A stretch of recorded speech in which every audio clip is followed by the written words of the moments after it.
of my room tour, and I'm filming this in one day, but I wouldn't be putting it out in one day, so I wanted to just get all my YouTube videos, room tour YouTube videos, filmed at least in one day.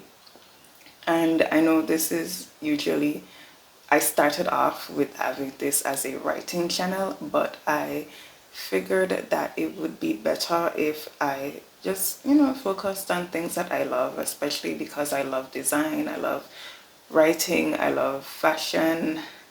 I just love like a lot of things, and I also wanted to do a little bit of Christian apologetics, I should say, because my book is, I want to change the marketing of the book, and part of it is going to dive into Christian apologetics. I was going to say apology, but I don't think that's the right word. I wanted to dive into Christian apologetics, because it would basically help, not only help readers understand what my book is about, but I wanted to really dive into that on this channel. So I hope you guys enjoy, I should say, and subscribe, because even though these are like my first couple of YouTube videos, I'm sure over time I will get better. I'd be more confident. I would be more, not shy in front of the camera. So please subscribe and, join my journey as like a YouTuber, just sharing the love, sharing the stuff that I love to do, and hopefully inspiring other people as well. Okay, so the first container that I'm going to open up is my sewing kit container.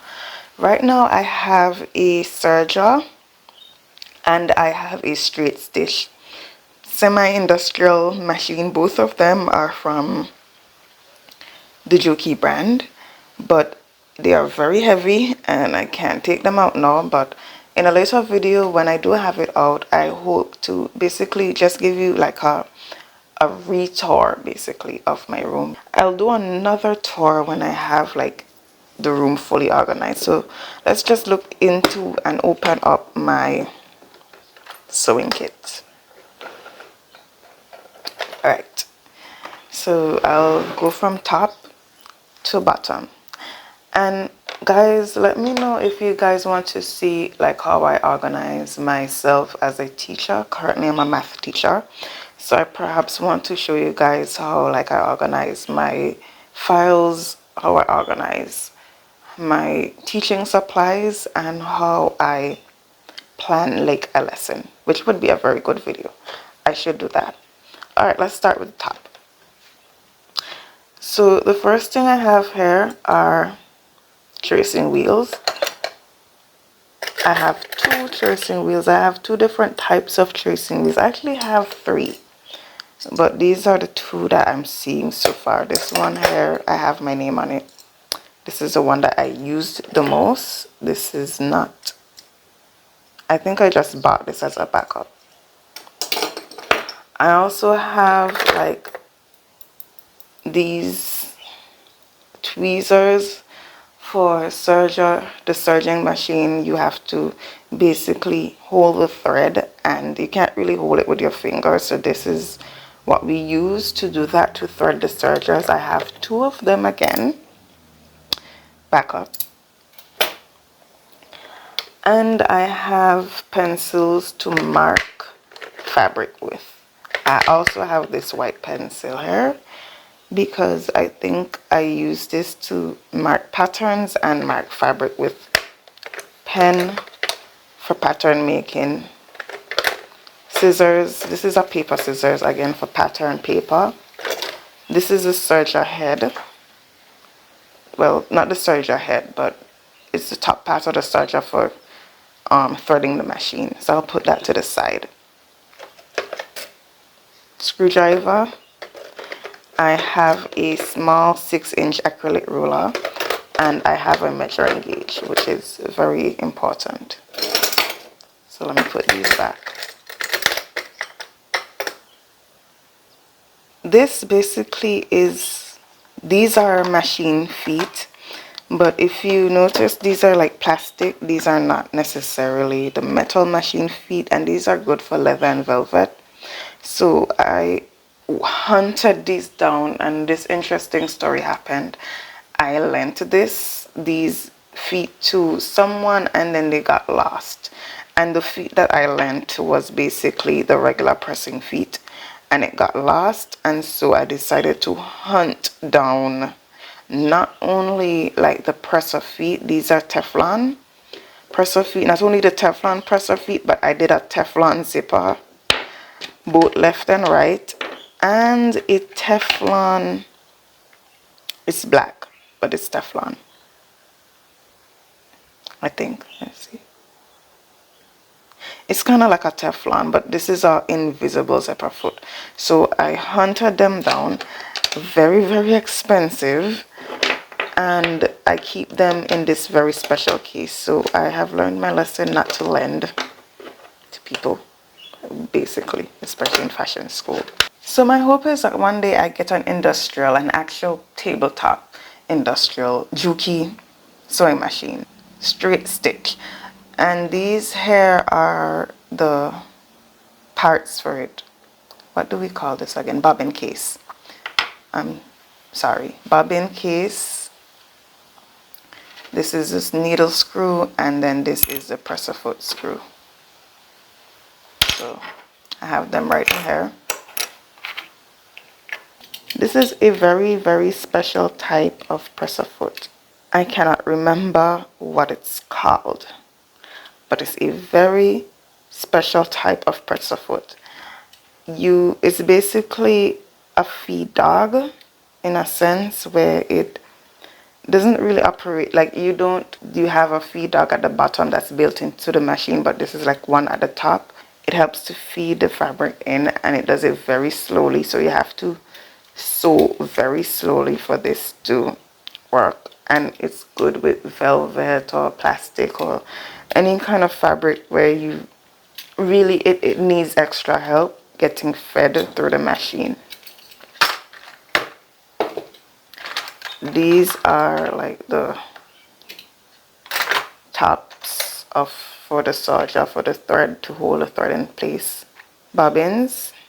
This is a special bobbin for my machine, so I kind of just invested in the bobbins for my machine because these have a notch, and I think you could use them with the regular industrial, but mine is a semi-industrial, and it has a special bobbin for it. So that's bobbin cases. More screwdrivers, more bobbin case, needles for my machine. This is specifically for my machine. It's semi-industrial, so they have like one part is flat, the other part is round. More tweezers, and all small scissors, and we'll get into this just now. These needles, these really big needles, I just love them. I love how it looks, that's why I have it. A free check. My oil is over here.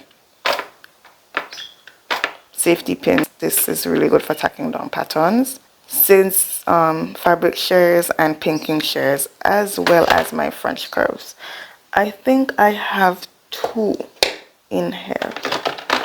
Yes, I do have 2. I have this one, and I have this one. These are like really good for like when you're making patterns. Okay, so let's talk about this. This is like my mini kit, right? This is what I would most normally use when I'm sewing. So instead of like taking out this entire, sewing kit, I would take out my mini kit, especially when I'm working around my machine. So here I have my scissors. Basically, it's a very small scissors, a snipper to snip thread snipper to snip thread, that's allowed. seam ripper, always needed, seam ripper. And then I have my needles in this really cute jar. This here is my razors, basically do the same thing as a seam ripper but just faster, and then my machine feet.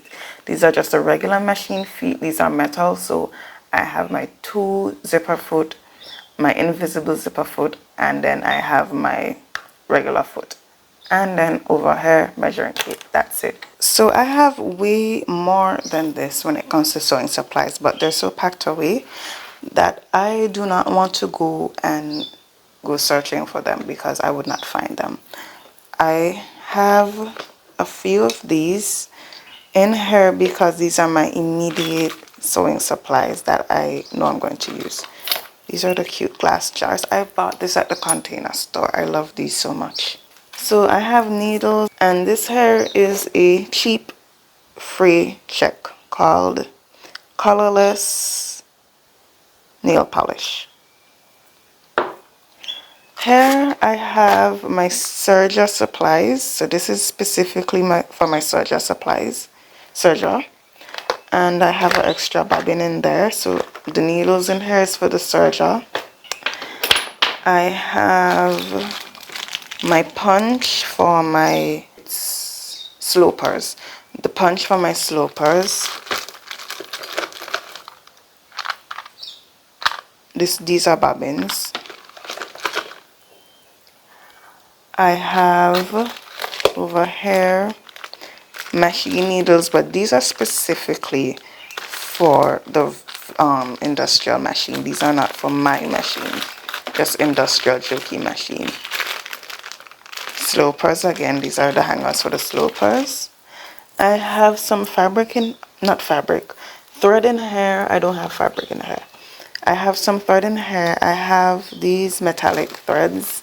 These specialty threads, my regular threads are actually in the machine still. So I don't feel like I didn't need to put them in here, but these are my specialty threads. These are underwires. And now this here, these are all my supplies of extra bobbins. Let me just open this up. So I had an issue of getting robbed constantly. I'm being really honest. I got robbed constantly. So I ended up buying some extra supplies just in case I got robbed again at school. When you go to fashion school, you get robbed. That's just the reality of it. So I bought extra supplies when I found them. So right about now, this is basically all for the industrial machine.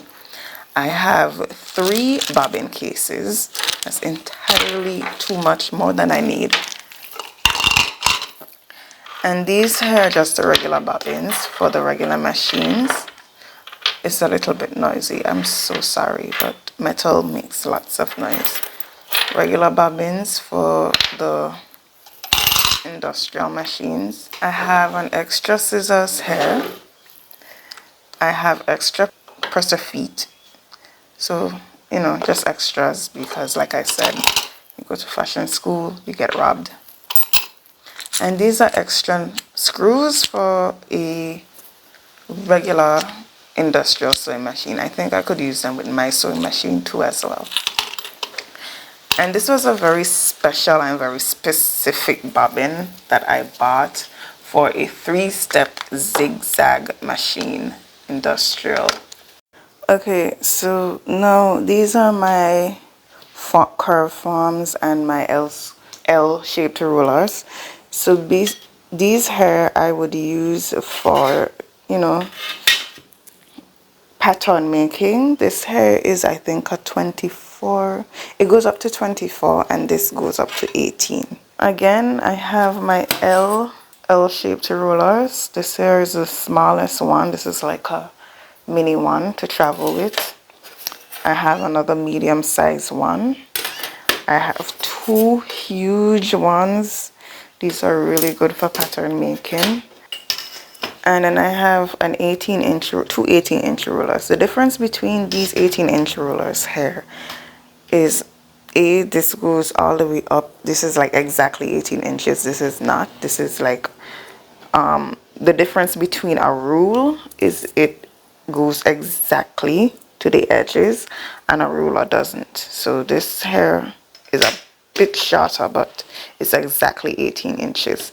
This hair is a ruler, but it's also different because I have the corkscrew back, and I usually use this ruler with my cotton mat because it doesn't slide on the mat like how this slides. This is easy to slide, this doesn't. My acrylic rulers, I have 2 acrylic rulers in red, and I have 1 acrylic ruler in black, and then I have this, my little vampire. And I decided to use it for my mini, basically portable sewing kit. So I'll show you how that looks inside. By the way, I got this keychain from Truffle. Let's look inside. This is how it looks inside. I think I use this basically for swatching fabrics. So I'll show you how that works. I don't have any fabric to swatch, but these are like my swatch template, and I usually like draw on the fabric swatch to get like a really good exact measurement. I have this really tiny 7-inch or 6-inch fabric shares for swatching and also for sewing. My mending kit, also this for snipping, sewing needles, measuring tape, a mini pen, thread, and this is for like fabric. You could usually just put your fabric inside and then look at thread count and stuff like that, because this is a magnifying glass inside. Last but not least, my dress form. That's how it looks. So that's it for the tour of my sewing supplies. So next I will be doing like a tour of my writing supplies. So that would be like a part 3 of my room tour. I'll see you next time in that video. And remember to subscribe and give this video a like.